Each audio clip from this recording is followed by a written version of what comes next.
Welcome. In this video I'd like to give you a brief look at the project we've been working on. It's an add-on for the Bravo Throttle Quadrant from Honeycomb.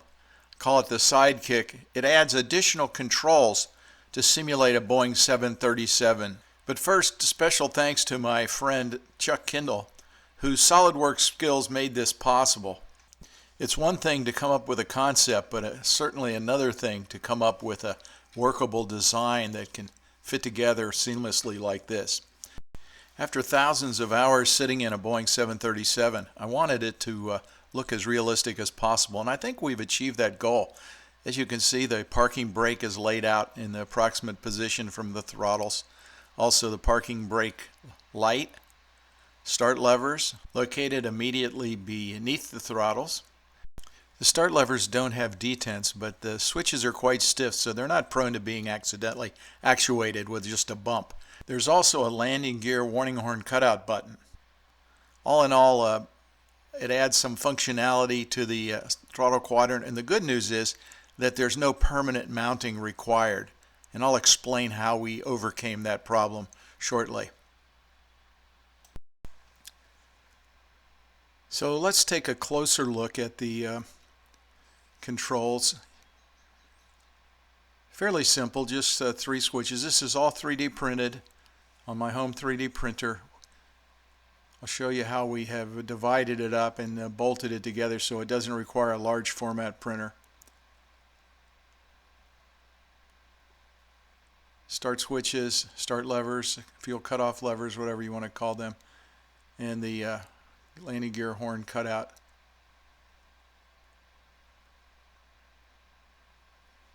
Now these small inserts on the bottom of the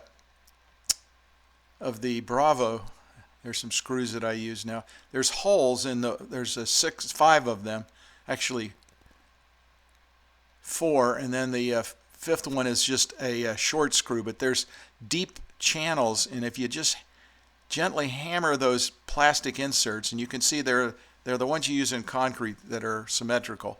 Then I can screw a base mounting plate on there, and that is where the rest of the stuff gets mounted.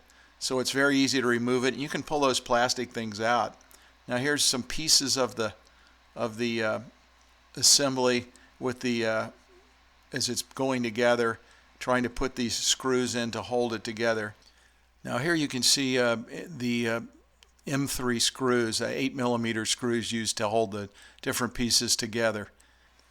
And here you can see the mounting bracket with the 3 boxes bolted on and to create the whole assembly.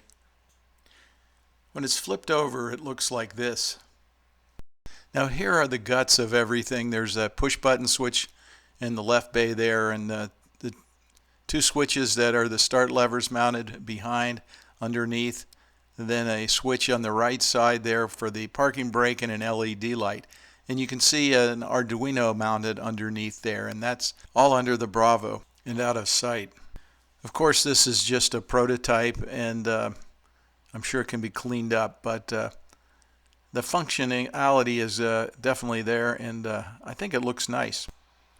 So here's the bare assembled unit without any markings or decals. You can see that center tongue that sticks up. I put that there because at least on my Bravo, the detent is not very strong, and I found that pulling the throttles back, I would often go into the reverse detent there, and I didn't want to do that, so I put something there to physically stop the throttles at the idle detent. And what a difference a few labels make. I've used the P-Touch labeler from Brother, using white on black tape and also black on clear tape to make the decals, and it looks a whole lot more realistic with those decals on there with the labeling. Here you can see how the throttles are restricted by that tongue sticking up. Now I'm using this with X-Plane's 737 Zibo freeware, and I find that it works great using Air Manager, which has some very good tools for Arduino. Really easy to use to set up. to program and write the code to make the switches work. So please let me know in the comments what you think of this, if you got any ideas for improvements, refinements. Also, trying to figure out what to do with this thing. Possibly just releasing the STL files and allow people to try to build this on their own, or with some documentation, or turning it over to someone who wants to try to manufacture it and sell it. Some guys complain if it's only available in the do-it-yourself version because they don't really want to spend the time or don't have the skills to do this. So I don't have a lot of skills, and I pulled it off. So I think most people with the average skills could probably do it with good instructions.